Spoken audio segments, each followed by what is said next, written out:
దేవుని స్తోత్రాలు చెల్లిద్దాం అందరం కూడా. హల్లెలూయా. ఏం సప్పగున్నారేంటి? సప్పగున్నారేంటి?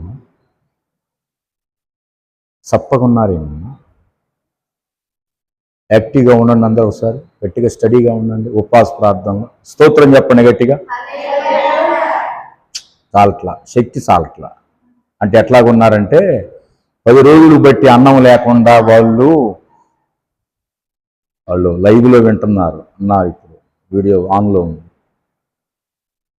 10 రోజులు బట్టి అన్నం తినని వాళ్ళు హల్లెలూయా చెప్తే ఎట్లా చెబుతారో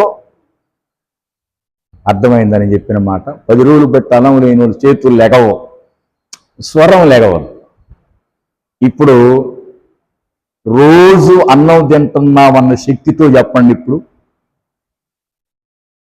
హల్లెలూయా, హల్లెలూయా, హల్లెలూయా. దేవునికే మహిమ కలుగునుగాక.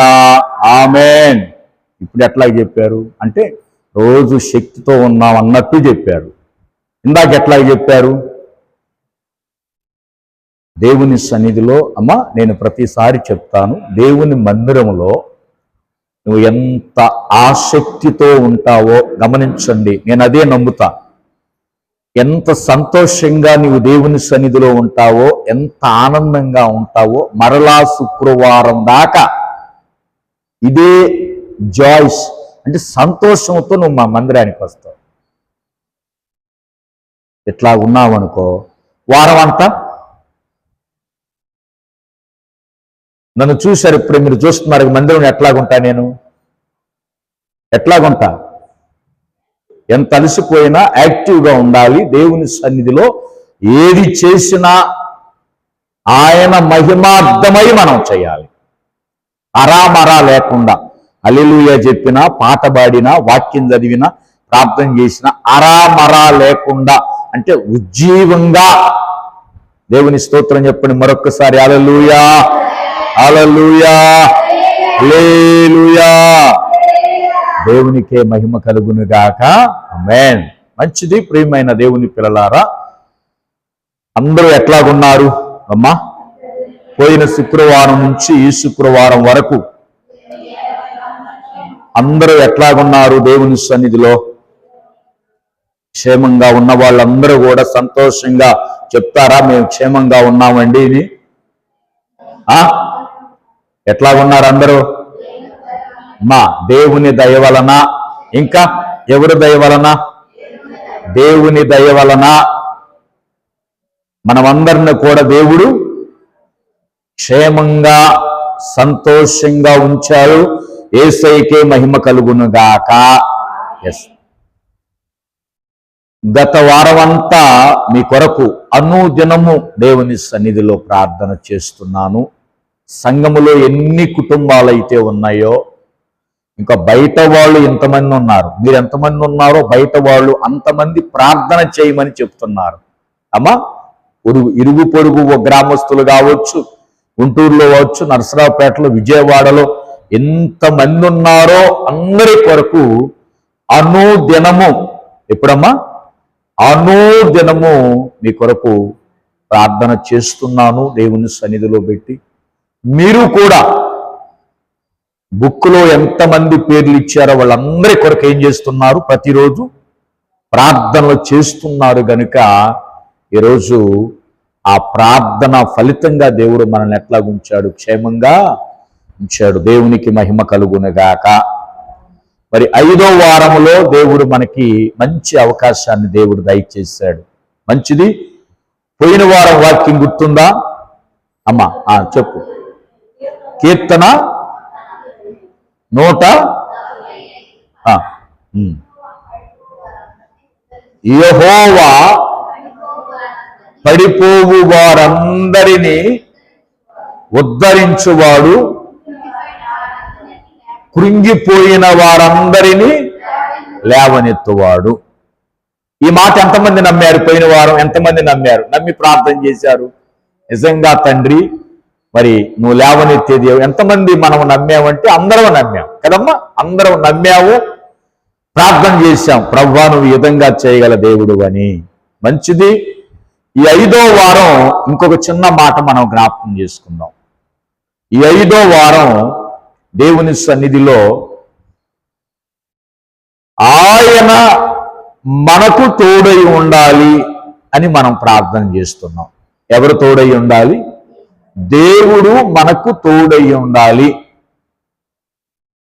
దేవుడు మనకు తోడై ఉండాలి అంటే ఏం చేయాలి? దేవుడు మనకు తోడై ఉండాలి. మనందరి ఆశ ఏంటో చెప్పండి. దేవుడు మనకు తోడై ఉండాలని ఎంతమంది ఆశపడుతున్నారు?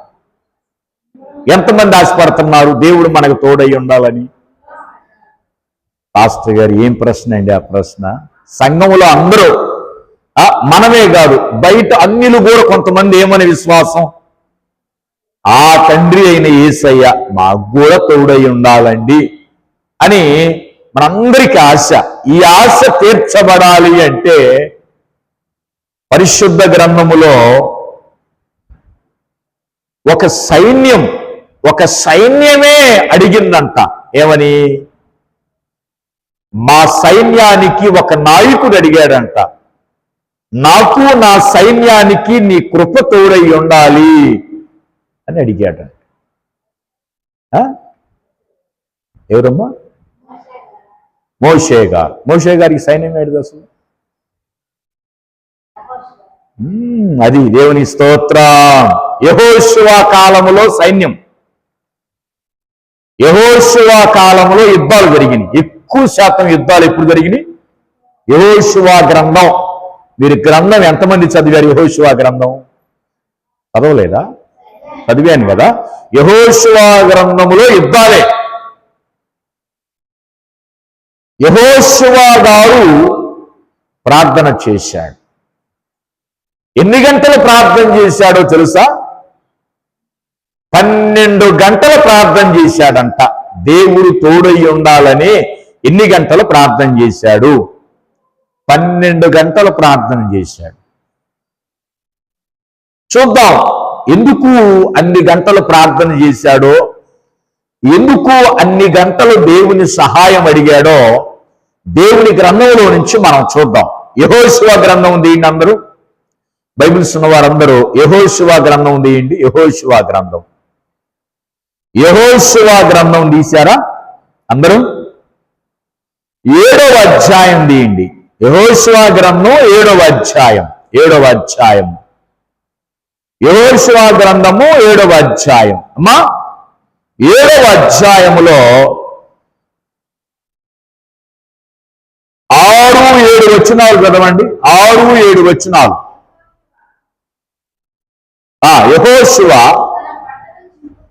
తన బట్టలు చింపుకొని తానును ఇశ్రాయేలీయుల పెద్దలను సాయంకాలము వరకు యెహోవా మందసము ఎదుట నేల మీద ముఖములు మోపుకొని తమ తలల మీద ధూళి పోసుకొనుచు, అయ్యో ప్రభువా యెహోవా మమ్మును నశింపచేయునట్లు అమోరీయుల చేతికి మమ్మును అప్పగించుటకు ఈ జనులను ఈ యోర్దాను నీవెందుకు దాటించితివి? మేము యోర్దాను అవతల నివసించుట మేలు. ప్రభువా కనికరించుము. ఇశ్రాయేలీయులు తమ శత్రువుల ఎదుట నిలువలేక దేవునికి స్తోత్రం చెప్పండి, గట్టిగా చెప్పండి. హల్లెలూయా. దేవునికే మహిమ కలుగునుగాక. ఆమేన్. ప్రియమైన దేవుని పిల్లలారా, యెహోషువ గారు ప్రార్థన చేయటం ప్రారంభించాడు. 6వ వచనములో యెహోషువ తన బట్టలు చింపుకొని, అంటే బట్టలు చింపుకోవటం అంటే అసలు బట్టలు తీసేయటం అని కాదు అర్థం. కొంతమందికి తెలియనటువంటి వాళ్ళు, ఏమండి పాస్టర్ గారు బట్టలు తీసేస్తే ఏమండి నగ్నం మీద ఎట్లా ప్రార్థన చేస్తారు అనుకుంటున్నారు. కాదు, అంటే ఆ వస్త్రాలు తీసేసి గోనె పట్ట కట్టుకుంటారు. ఏ పట్ట? మీరు గమనించండి, ఇశ్రాయేలీలు వాళ్ళు గనక ఉపవాస ప్రార్థన చేయదలుచుకుంటే ఏం పెట్టుకుంటారు? తల మీద ధూళి పోసుకొని, గోనె పట్ట కట్టుకొని అది నేల మీద కూర్చుంటారు. ఎక్కడ కూర్చుంటారు? నేల మీద కూర్చొని ప్రార్థన చేయటం వాళ్ళు ప్రారంభిస్తారు. యెహోషువ గారు ఎన్ని గంటలు ప్రార్థన చేశాడు? జాగ్రత్తగా మనం గమనిస్తే సాయంకాలం వరకు అన్నాడా లేదా? స్పష్టంగా చదవండి అక్కడ. అంటే సాయంకాలం వరకంటే ఎన్ని గంటలకి? సాయంకాలం ఎప్పుడైంది మనకి? ఉదయం తెల్లవారుజామున మొదలుకొని 6ంటికి మొదలుకొని సాయంత్రం అంటే 6 వేసుకోండి, 6 వరకు వాళ్ళు ఏం చేశారు? కనీసం మంచినీళ్లు కూడా తాగకుండా, ఆహారం తినకుండా ఏం చేశారు? వాళ్ళు గోనె పట్ట కట్టుకొని తల మీద ధూళి పోసుకొనుచు ఎక్కడ వాళ్ళు ప్రార్థన చేశారు? యెహోవా మందసము ఎదుట అందరానండి. ఎవరి ఎదుట? ఇంకొకసారి చెప్పాలి, ఎవరి ఎదుట? యెహోవా మందసము ఎదుట. అంటే దేవుని ఎదుట వాళ్ళు ఏం చేశారు? ప్రార్థన చేయటం ప్రారంభించారు. ఇక దేవుని సన్నిధిలో ఏడవటం ప్రారంభించారు. ఏమండి, మనం ఎన్ని గంటలు? 2 గంటలకే వామ్మో ప్రార్థన, 1 గంటకే వామ్మో ప్రార్థన. మరి వాళ్ళు అన్ని గంటలు చేయబట్టే అన్ని అద్భుతాలు చూడగలిగారు. అవునా కాదా? ఏమండి, మనలాగా చేస్తే వాళ్ళు ఏమైనా చూడగలుగుతారు అద్భుతాలు? చేస్తే ఎంత చేస్తాం? మహా చేస్తే మనం సహజంగా ఎంతసేపు చేస్తామమ్మా? ఉపవాస ప్రార్థన ఎంతసేపు ఉంటుంది? 10 నుంచి 1 గంటకు వేసుకో, 2 వేసుకో, 4 గంటలు. ఈ 4 గంటలో పాటలు ఉంది, వాక్యం ఉంది, ప్రార్థన ఎన్ని గంటలు చేశారు మీరు? 10:30కు వచ్చాం, 1 గంట అంటే ఎన్ని గంటలు చేసాం మనం? ఎన్ని గంటలు చేసాం? అది ఒక అర్ధ గంట, 2.5 గంటలు చేసాం. ఎన్ని గంటలు? 2.5 గంటలే మనం కూర్చోలేకపోతున్నాం. కానీ ఇశ్రాయేలీలు వాళ్ళు గనక మోకరించి గనక ప్రార్థన చేయగలిగితే ఎన్ని గంటలు చేస్తారు చెప్పమంటారా? మినిమం వచ్చేసరికి 12 గంటల పైన చేస్తారంట. ఒకసారి స్తోత్రం చెప్పండి ఈ మాటకి. ఎన్ని గంటలు చేసేవాళ్ళు? 12 గంటలు ప్రార్థన చేశారు. పాస్టర్ గారు అన్ని గంటలు ప్రార్థన ఎందుకంటే వాళ్ళు అన్ని గంటలు చేయబట్టే, అంత సమయాన్ని ప్రభు సన్నిధిలో కూర్చోబట్టే వాళ్ళు ఏం చూడగలిగారు? అద్భుతాలు చూడగలిగారు, ఆశ్చర్యకార్యాలు చూడగలిగారు, దైవాతి దేవుని సన్నిధినే వాళ్ళ మధ్యలోనికి దించగలిగారు. దేవునికి మహిమ కలుగునుగాక. అందుకని గమనించండి, ప్రార్థనా జీవితం ఈ సాయంకాలం వరకు ఏం చేశారు వాళ్ళు చెప్పండి? పెనుగులాడారు. ఏమాడారు? పెనుగులాడారు. ఇంకొక ఆయన 12 గంటలు ప్రార్థన చేశాడు, మనకు తెలుసు. రేవు దగ్గర కూర్చొని చేశాడంట. రేవు అంటే ఆ నది ఒడ్డున కూర్చొని చేశాడంట ఆయన, యాకోబు గారు. ఎన్ని గంటలు చేశాడు? సాయంత్రం వాళ్ళని పంపించాడు, కనీలుతున్న పంపించాడు. ఇక ప్రార్థనలో కూర్చున్నాడు. తెల్లవారిందాక ఏం చేశాడమ్మా? పెనుగులాడాడు. ప్రార్థనా జీవితం చూడండి. చెప్పుకుంటా పోతే పెనుగులాడిన వాళ్ళు ఉన్నారు ప్రార్థనలో, ప్రభు సన్నిధిలో యాచించిన వాళ్ళు ఉన్నారు, కన్నీరు కార్చిన వాళ్ళు ఉన్నారు. ఎందుకని వీళ్ళు ప్రార్థన చేస్తున్నారంటే, ఇన్ని గంటలు ఎందుకు ప్రార్థన చేయవలసి వచ్చిందంటే యెహోషువ కాలంలో, దానికి ముందు చరిత్ర చెప్తా. యెరికో పట్టణాన్ని వాళ్ళు కాల్చివేశారు. యెరికో పట్టణం అంటే పెద్ద పట్టణం అమ్మా. ఆ యెరికో పట్టణాన్ని, యెరికో గోడలు కూడా కూల్చి పడేశారు.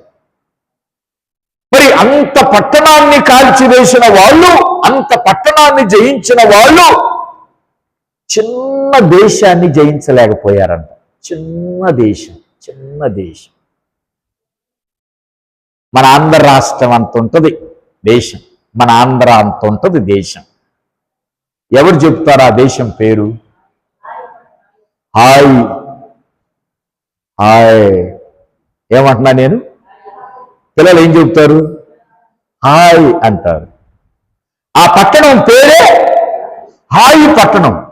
ఆ పట్టణాన్ని వాళ్ళు జయించలేక ఊరిపోతున్నారు. పెద్ద పట్టణాన్ని జయించిన వాళ్ళు చిన్న పట్టణాన్ని జయించలేక ఇశ్రాయేలీలు కూలిపోతున్నారు. యెహోషువ అన్నాడు, యుద్ధం ఆపమన్నాడు. యుద్ధం ఆపారు. యుద్ధం ఆపలేదనుకో ఏం జరిగిద్ది? ఒకరమ్మట ఒకళ్ళు కూలిపోతా ఉంటారు, ఇశ్రాయేలీలు చనిపోతా ఉంటారు. కాబట్టి యుద్ధం ఆపమన్నాడు. ఆపి ఇక లాభం లేదు, ఇక దేవుని సన్నిధిలో మనం కూర్చోవలసిందే. మనం ఓడిపోతున్నాం. ఎందుకు ఓడిపోతున్నామో తెలియాలంటే ఎక్కడ కూర్చోవాలన్నాడు యెహోషువ? చెప్పాలి. తెలివి కలిగిన వాళ్ళు చెప్పాలి. ఎందుకు ఓడిపోతున్నామో మనకు తెలియాలంటే ఎక్కడ కూర్చోమన్నాడు యెహోషువ? రండి అందరూ ఆయుధాలు పక్కన పెట్టండి, దేవుని మందసం ఎదుట కూర్చొని ఈ యొక్క యుద్ధ వస్త్రాలన్నీ తీసివేసి గోడ పట్టగట్టుకొని సాయంకాలం వరకు దేవుడు మాట్లాడేంత వరకు కూడా మనం కూర్చుందాం, ప్రార్థన చేద్దామని అందరిని యుద్ధం ఆపి ప్రార్థనలో కూర్చోబెట్టాడు. దేవునికి మహిమ కలుగునుగాక. ఏమండి, కొంతమంది ఏమంటారో తెలుసా? మనకు బలం లేదు కాబట్టి ఓడిపోతున్నాంలే, మనకు బలం లేదు కాబట్టి ఓడిపోతున్నాం, నా చేత కావట్లేదు కాబట్టి ఓడిపోతున్నా, నా వల్ల కావట్లేదు కాబట్టి ఓడిపోతున్నా అనుకుంటారా లేదా? ఇంకా ఏమంటారు తెలుసా? నా కర్మలే ఇది. ఏమనుకుంటారు? ఎప్పుడు అనలేదా మనం? నా కర్మలే, మా ఆయన కర్మలే, మా పిల్ల కర్మలే, మా పిల్లగాడి కర్మలే అని అనుకోరు. యెహోషువ గారు ఏం చేశాడు? ఆయన ప్రార్థనలో కూర్చున్నాడు. ఎందుకు కూర్చున్నాడో చెప్పండి. ఎందుకు కూర్చున్నాడు ఆయన ప్రార్థనలో? దేవుడు ఎందుకు ఓడిపోతున్నావో మనకు తెలియాలి. ఎరికో పట్టణాన్ని జయించటానికి దేవుడు తోడుగా ఉండి శక్తినిచ్చిన దేవుడు ఇప్పుడు మనకు ఎందుకు దూరం అయ్యాడో తెలుసుకోవాలి. ఈ ఆలోచన ఎంతమందికి వస్తుంది? తెగ ప్రార్థన చేస్తారు కానీ, తెగ చేస్తా ఉంటారు కానీ సమాధానం రాదు. ప్రభు ఎందుకు చేస్తున్నామో తెలియదు. ఒక కార్యం జరగట్లేదు అనుకో, మనం ఓడిపోతున్నాం అనుకో, పదేసారి ప్రతి స్థలములో మనం గెలవలేకపోతున్నాం అనుకో, నీ బిడ్డ ప్రతి స్థలములో గెలవలేకపోతున్నాడు అనుకో, నీ బిడ్డ ప్రతి స్థలములో నిలవలేకపోతున్నాడు అనుకో, నీ భర్త ప్రతి స్థలములో నిలవలేకపోతున్నాడు, నువ్వు ప్రతి స్థలములో నిలవలేకపోతున్నావంటే ఎక్కడ కూర్చోవాలి? దాని యొక్క వివరణ తెలియాలంటే చెప్పాలి. ఎక్కడ కూర్చోవాలి? మనం దేవుని మందసం ఎదుట మనం కూర్చొని దేవుణ్ణి అడగాలి. దేవుని స్తోత్రం చెప్పండి. మరి మనం దేవుని మందసం ఎదుట కూర్చుంటావా? 7 గంటల ప్రార్థన ఎవరు చేస్తారంటే ఎత్తినోళ్ళే ఎత్తుతున్నారు. మరి మిగతా వాళ్ళే మాకేడు కుదిరిద్దిలే మందసం దగ్గర కూర్చోటానికి, మాకేడు కుదిరిద్ది. చూడండి, మందసం ఎదుట, దేవుని ఎదుట. ఏమండి, మందసం ఎక్కడుంది? అసలైన మందసం నీ ఇంట్లోనే ఉంది. స్తోత్రం చెప్పు. మందసం అంటే ఏందో తెలుసా? కొత్త నిబంధనలో మందసం అంటే యేసయ్యే మందసం. యేసయ్యే. నువ్వెక్కడైతే మోకరిస్తావో అక్కడే ఎవరున్నారు? ఆయన. ప్రభు ఉన్నాడు. మందసం అక్కడ నీ ఇంట్లోనే ఉంది మందసం. ఆ యేసయ్య ఎదుట కూర్చొని ఏం చేయమన్నాడు దేవుడు? ప్రార్థన చేయి, ప్రార్థన చేయి. ఏమని ప్రార్థన చేయాలి? ప్రభువా, ఎందుకు నేను ఓడిపోతున్నాను? ఎందుకు నేను జీవితంలో గెలవలేకపోతున్నాను? ఎందుకు బలహీనురాలైపోతున్నాను? ప్రభువా, ఎందుకు నీ శక్తి నాకు దూరం అవుతుంది? ఎందుకు నీ ఆత్మ నాకు దూరం అవుతుంది? నీ ఆశీర్వాదం నాకు ఎందుకు దూరం అవుతుంది? నా బిడ్డలకు ఎందుకు దూరం అవుతుంది? ఎందుకు సక్సెస్ కాలేకపోతున్నాం? ఎందుకు ప్రార్థన చేయలేకపోతున్నాం? ఎందుకు సాక్ష్యం చెప్పలేకపోతున్నాం? ఎందుకయ్యా వెనకబడుతున్నాం? కారణం ఏంటయ్యా? కారణం ఏంటయ్యా? నాతో మాట్లాడయ్యా, నాతో మాట్లాడయ్యా. యెహోషువ గారు ఏమని ప్రార్థన చేశారు? ఏమని చేశాడు ఆయన? ఏమని చేశాడు? మేము ఓడిపోతున్నాం, కారణం ఏంటి తెలియాలి మాకు. సాయంకాలం వరకు అన్నం నీళ్లు నిద్ర లేకుండా ఏం చేశారు? పెనుగులాడటం ప్రారంభించారు. దేవుని స్తోత్రం చెప్పండి. దేవుడు మాట్లాడాడు. సాయంకాలానికి దేవుడు ఏం చేశాడు? మాట్లాడు. యెహోషువతో మాట్లాడాడు. ఏమని మాట్లాడాడు? ఏమని మాట్లాడాడో చెప్పమంటారా? 10వ వచనం చూడండి. ఏమని మాట్లాడాడు 10వ వచనంలో? యెహోవా యెహోషువతో ఇట్లనెను, లెమ్ము, నీవేళ ఇక్కడ ముఖము నేల మోపికొండు, ఇశ్రాయేలీయులు పాపము చేసి ఉన్నారు. నేను వారితో చేసిన నిబంధనను వారు మీరి ఉన్నారు. శపితమైన దానిని కొంత తీసుకొని దొంగిలి బొంటి తమ సామానుల్లో దాన్ని ఉంచుకొని ఉన్నారు. కాబట్టి ఇశ్రాయేలీయులు శాపగ్రస్తులై తమ శత్రువుల ఎదుట నిలవలేక వెనుకకు తిరిగిరి. శాపగ్రస్తులైన వారు మీ మధ్య ఉండకుండా మీరు వారి నిర్మూలన చేసితేనే తప్ప నేను నీకు తోడై ఉండను. దేవుని స్తోత్రం చెప్పండి, స్తోత్రం చెప్పండి. ఏమని స్వరం వచ్చింది పరలోకం నుంచి? ఏమని మాట్లాడాడు దేవుడు? ఈయన ఏమని ప్రార్థన చేశాడు? యెహోషువ గారు చెప్పే ఇందాక ఏమని ప్రార్థన చేశాడు? అందరూ చెప్పండి. ఏమని చేశాడు? ఎందుకని మీ నోటితో చెప్పిస్తున్నానంటే, మీ నోటితో మీరు అన్నప్పుడు అది గుర్తు పెట్టుకుంటారు. ఆ ప్రసంగం అనేది ఫిక్స్ అయిపోయింది హృదయంలో. అమ్మా, యెహోషువ గారు ఏమని ప్రార్థన చేశాడు? మేమెందుకు ఓడిపోతున్నామో మాకు తెలియాలి తండ్రి, నీ కృప ఎందుకు దూరం అయిందని ప్రార్థన చేసినప్పుడు దేవుడు మాట్లాడాడు. ఏమనో తెలుసా? యెహోషువ, లెగు, ఎందుకు ఇక్కడ నువ్వు బాధపడుతున్నావు, దుఃఖపడుతున్నావు? నేను నీకు ఎందుకు దూరం అయ్యానో తెలుసా? నీ సైన్యానికి ఎందుకు దూరం అయ్యానో తెలుసా? నేను లేను కాబట్టి, మీలో నేను లేను కాబట్టి మీరు ఓడిపోతున్నారు. నేను ఉండాలి అంటే, నేను మీలో ఉండాలి అంటే, మీ మధ్యలో ఉండాలి అంటే, మీతో ఉండాలి అంటే పాపము నీలోనికి వచ్చింది అన్నాడు. దేవుని స్తోత్రం. ఏమొచ్చిందంట? ఏం పాపం వచ్చింది? ఏం పాపం వచ్చింది వాళ్ళలోనికి? ఎరికో పట్టణాన్ని జయించేటప్పుడు ఎరికో పట్టణాన్ని కాల్చివేయండి, అందులో ఏమీ తీసుకొని రాకూడదని చెప్పాడా లేదా? ముట్టుకోవద్దన్నాడా లేదా? తీసుకొని రావద్దన్నాడా లేదా? అందులో ఒక ఆయన ఏం చేశారో తెలుసా? సైన్యములో ఉన్న ఆయన కొంత వెండి కొంత బంగారం వస్త్రాలు తీసుకొచ్చి ఇంట్లో దాచిపెట్టి ఏమీ తెలియనట్టుగా వచ్చి సైన్యంలో కూర్చున్నాడు, యుద్ధం చేస్తున్నాడు. ఏమండి? యెహోషువకు తెలియదు, సేవకుడికి తెలియదు, ఎవరికి తెలుసు? మరి యుద్ధం చేస్తున్నాడు.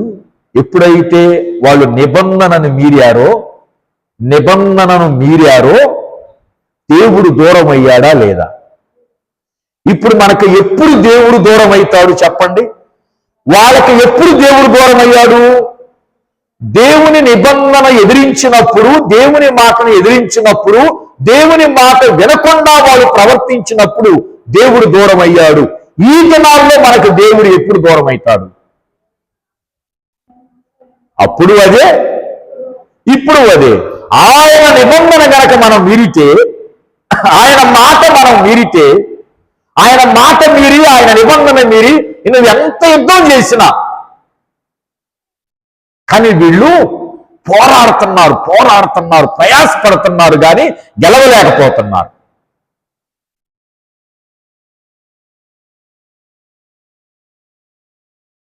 దేవుని సన్నిధి మనతో లేకుండా, ఏమి లేకుండా చెప్పాలందరూ, ఏమి లేకుండా, దేవుని సన్నిధి మనతో లేకుండా మనం ఎంత ప్రయాసపడినా ప్రయోజనం లేదు. ఉందా?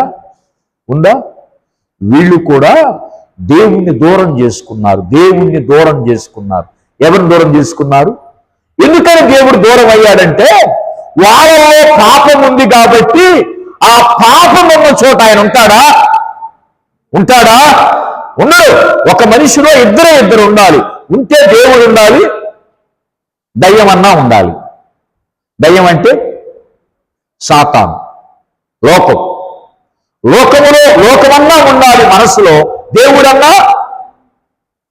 కానీ వీళ్ళు చేసిన పొరపాటు ఏంటంటే, పాపము చేసి యుద్ధంలో పాల్గొన్నారు. ఆ పాపం ఏం చేసిందో తెలుసా? వీళ్ళు ఓడిపోయేటట్టు చేసింది. దేవుని స్తోత్రం. మీరు గమనించండి, ఆకాను చేసింది చిన్న పాపమే కదా. ఎంత పాపం అండి? ఎంత పాపం అమ్మా? ఎంత వెండి? ఏమైనా 10 కిలోలు తెచ్చిందా? కొంచెం తెచ్చుకున్నాడు పాపం. ఆయనేమనుకున్నాడు? కొంచెమే కదా, ఇది పెద్ద లెక్కలో నీకు రాదన్నాడు. కానీ కొంచెమా, 10 కేజీల, 1 గ్రామ, తులమా అని కాదు. దొంగిలించారా లేదా? దేవుని మాట అతిక్రమించారా లేదా? అట్ అనుకోలే ఆకాను. ఏదో క్యాజువల్గా తీసుకున్నాడు. దాని వలన వాళ్ళు యుద్ధం చేయలేక ఓడిపోతున్నారు. ఈ దినాల్లో మనం కొన్ని విషయాల్లో ఓడిపోతున్నాం. సాతాను గెలుస్తున్నాడు. ఎందుకు ఓడిపోతున్నాము అంటే, మనకు తెలియని పాపాలు, చిన్న లోపాలు ఏం చేస్తాయి చెప్పండి?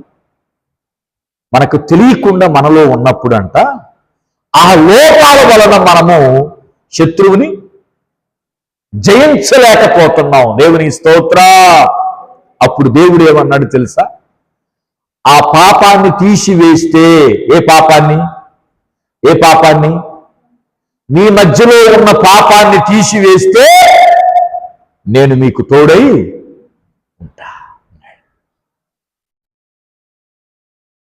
పాపాన్ని అట్లాగనే ఉంచమన్నాడా? పాపాన్ని తీసివేయమన్నాడా? దేవుడు చెప్పాలి. అట్లాగే ఉంచితే పోదు పాపాన్ని. పాపాన్ని అట్లాగే ఉంచితే పోదండి.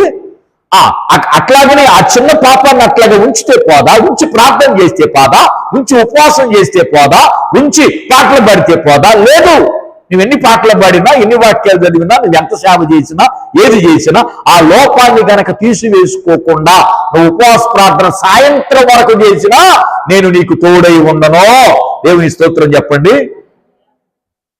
మరి ఈరోజు ఉపవాస ప్రార్థన చేస్తున్న మనం ఏం చేయాలి? ఏం తీసేసుకోవాలి? ఏం తీసేసుకోవాలమ్మా? ఏ విషయంలో మనం అతిక్రమిస్తున్నామో, ఏ విషయాల్లో మనము దేవుని దుఃఖపరుస్తున్నామో, ఏ విషయాల్లో దేవునికి దూరం అయ్యామో, ఆ విషయాలు మనం ఏం చేసుకున్నాం? సరి చేసుకునే వారముగా ఉండుముగాక. ఈ బలహీనత వచ్చిందయ్యా, ఈ బలహీనతకి కారణం ఏంటయ్యా అని అడుగుతున్నావు దేవుణ్ణి.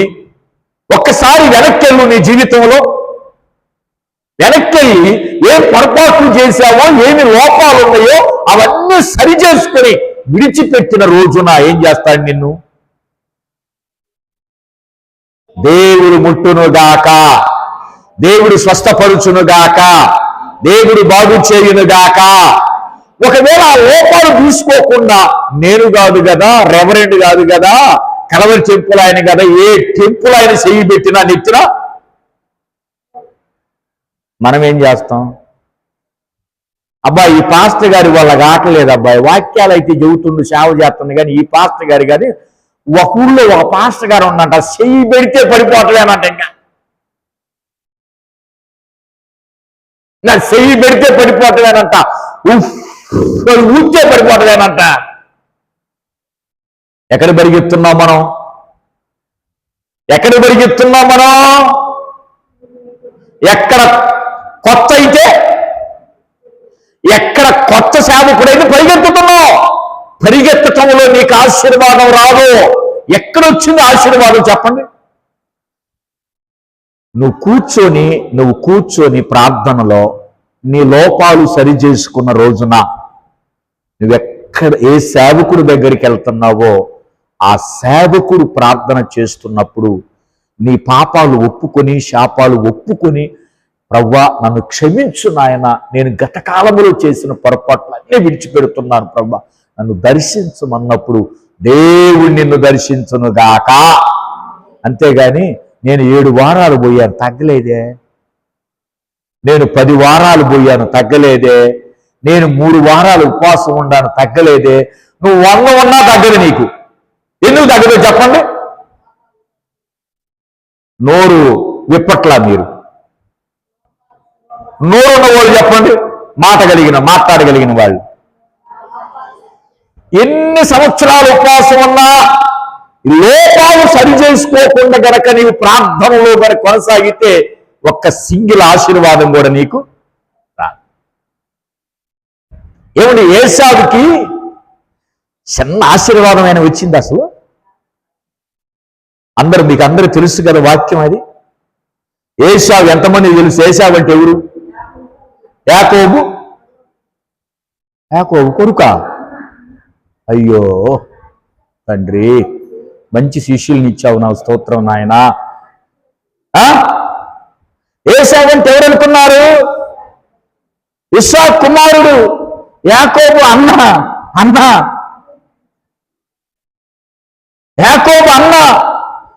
అమ్మా, ఏశావు బ్రతిమలాడాడంట ఇస్సాకుని, అయ్యా ఒక్క దీవెన లేదా, ఒక్క దీవెన లేదా, ఒక్క దీవెన లేదా, ఒక్క దీవెన లేదా అన్నాడంట. లేదు కుమారుడా, దీవెనలన్నీ అయిపోయింది. తండ్రి అన్నొద్దు, ఒక్క దీవెన చాలు అన్నాడంట. చివరికి ఒక్క దీవెన కూడా, దీవెన కాకుండా ఏం మిగిలినాయి ఏశావుకి? శాపాలు మిగిలినాయి. శాపాలు ఎందుకు మిగిలినయో హెబ్రీ పత్రికలో పౌలు గారు రాశాడు. ఒక పూట కూటి కొరకు జ్యేష్ఠత్వమున అమ్మి వేసిన ఏశావు లాంటి భ్రష్టుడు మీలో ఎవరైనా ఉన్నారేమో, జాగ్రత్తగా చూసుకో. ఏశావు ఆశీర్వాదము పొందగోరి మారు మనస్సు పొందనవక విసర్జించబడ్డాడంట. దేవుని స్తోత్రం చెప్పండి. ఏమండి, దీవెనలు అడుగుతున్నాడే గాని అడిగే ముందు తను తాను సరి చేసుకున్నాడా? అమ్మా అందరూ నా కలిసి చూడండి. దీవెనలు అడుగుతున్నాం, స్వస్థత అడుగుతున్నాం, కార్యాన్ని అడుగుతున్నాం, బిడ్డ కార్యాన్ని అడుగుతున్నాం, భర్త కార్యాన్ని అడుగుతున్నాం, పంటలను అడుగుతున్నాం, పాడిని అడుగుతున్నాం, దేవుణ్ణి అడుగుతున్నాం. దేవుణ్ణి అడిగే ముందు మనల్ని మనం సరి చేసుకుంటున్నావా? ఏశావు సరి చేసుకోలేకపోయాడు. ఎందుకు చెప్పమంటావా? ఏశావు వ్యభిచారి అని బైబిల్లో ఉంది. ఏ స్త్రీ దొరికితే ఆ స్త్రీ అమ్మట వెళ్ళాడంట, భ్రష్టత్వంలో జీవించాడంట. సరే, చివరికైనా వదిలిపెట్టాడా భ్రష్టత్వాన్ని, వ్యభిచారాన్ని వదిలిపెట్టాడా? వదిలిపెట్టకుండా తండ్రి దగ్గరికి వచ్చి ఏమంటున్నాడు? ఎంత వినయంగా, తండ్రి ఒక్క దీవెనైనా లేదా, ఒక్క దీవెనైనా లేదా అంటే, ఈ తండ్రి దీవిస్తే సరిపోదు, అసలైన తండ్రి దీవించాలి. ఎవరైనా అసలైన తండ్రి? చెప్పాలి చెప్పాలి. అమ్మా కళ్ళు మూయొద్దు. వసుమతి గారు కళ్ళు మూస్తున్నారు. మా కళ్ళు మూయొద్దు. ఎవరు దీవించాలి? ఎవరు దీవించాలి? ఏశావు సరి చేసుకోలేకపోయాడు. దేవుని ఆశీర్వాదాన్ని పోగొట్టుకున్నాడు. యెహోషువత అంటున్నాడు, నీ సైన్యంలో వాళ్ళు సరి చేసుకున్న రోజున నేను నీకు తోడై ఉంటా. చూడండి ప్రియమైన దేవుని పిల్లలారా, సరి చేసుకోవటానికి సిగ్గుపడొద్దు. ఏం పడొద్దు? తప్పు పని చేసినప్పుడు లేని సిగ్గు, అర్థమవుతుందా నా మాట? ఇప్పుడు తప్పు పని చేసినప్పుడు లేని సిగ్గు, సరి చేసుకునేటప్పుడు ఎందుకు మనకు సిగ్గు? ఏడుద్దాం యేసయ్య సన్నిధిలో కూర్చొని, మందిరంలో కూర్చొని, మనసం ఎదుట, సేవకుడు ఎదుట, దేవుని ఎదుట కూర్చొని ఏడుద్దాం, ప్రభువా నా పాపాలు ఉంటే క్షమించయ్యా, తొలగించు తొలగించు తొలగించు, నేను దాని జోలికి పోకుండా నన్ను నీ బిడ్డగా నిలబెట్టయ్యా, నేను గెలవాలయ్యా, నేను గెలవాలయ్యా, నాలో లోపాలు తీసివేయమని మనం అడుగుదాం. ఉపవాస ప్రార్థనలు యేసయ్యకు మహిమ కలుగునుగాక. అట్లాగా అడిగి మనం తీసివేసుకోవాలి. అంతేనమ్మా? ఇప్పుడు చివరికి యెహోషువ కాలంలో పాపము ఎవరు చేశారని బయటపడింది. పాపము ఎవరు చేశారని అంతమందిలో బయటపడింది. ఆకాను పాపం చేశాడు. ఇప్పుడు ఆకాను చేస్తే ఎక్కడ సాగబొట్టారు? అమ్మ ఆకోరు లోయలో సాగబొట్టారు. ఇప్పుడు ఆకాను కుటుంబం దొంగిలించిన మొత్తం నాశనం చేసేసరికి ఇక సాతాను ఏమయ్యాడు? బయటికి వెళ్ళిపోయాడు. ఇక పాపము బయటికి పోగానే పరిశుద్ధాత్మ దేవుడి ఎంట్రన్స్ అయ్యాడు. గట్టిగా చప్పలు కొడుతూ యేసయ్య నామని కనపడతాం. ఎవరు ఎంట్రన్స్ అయ్యారు? యేసయ్య ఎంట్రన్స్ అయ్యాడు. దేవుడు ఎప్పుడైతే ఎంట్రన్స్ అయ్యాడో అప్పుడు ఏమొచ్చిందమ్మా? వాళ్ళకి జయం వచ్చింది. స్తోత్రం చెప్పండి, స్తోత్రం చెప్పండి. ప్రియమైన దేవుని పిల్లలారా, ముగిస్తున్నాను. దేవుని సన్నిధిలో వాళ్ళకి విజయం ఎందుకు వచ్చింది? వాళ్ళకి పాపము బయటికి పోయినప్పుడు, పాపాన్ని తీసివేసుకున్నప్పుడు, పరిశుద్ధాత్మ దేవుడు వచ్చినప్పుడు వాళ్ళకి విజయం వచ్చింది. ఈ రోజు మనకి విజయం కావాలా వద్దా? చేతులెత్తని ఎంతమందికి నాకు విజయం కావాలని మనం అనుకుంటున్నాం? ఎంతమందికి? మనందరికి కావాలి. మరి విజయం కావాలంటే వాళ్ళ వలె మనం కూడా ఏం చేయాలి? తండ్రి, ఉపవాస ప్రార్థనలో ఏమైనా లోపాలు ఉంటే నేను తీసివేసుకుంటున్నా, నోటి ద్వారా, మాట ద్వారా, చూపు ద్వారా ఉన్నాయా? తీసివేసుకుంటున్నానయ్యా. యెహోషువకి ఇచ్చిన విజయాన్ని నాకు కూడా దయచేయి ప్రభువా. అందుకని మనం లోపాలు మనం సరి చేసుకుందాం, మనం లోపాలు మనం తీసివేసుకుందాం.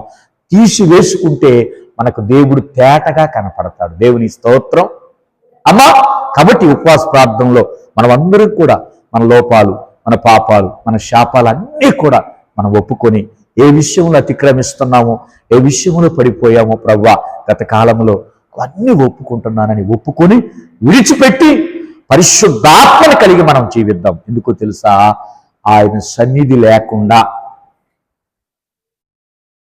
చెప్పండి, ఆయన సన్నిధి లేకుండా, ఆయన తోడు లేకుండా ఏమండి సైన్యం ఎంతమంది ఉన్నా విజయం వచ్చిందా? మరి చూడండి. కానీ గిద్యోనికి 300 మందేగా. ఎంతమందికమ్మా చెప్పాలి? 300 మందికి గొప్ప విజయం వచ్చిందా లేదా? దేవుడు తోడుగా ఉంటేనేగా.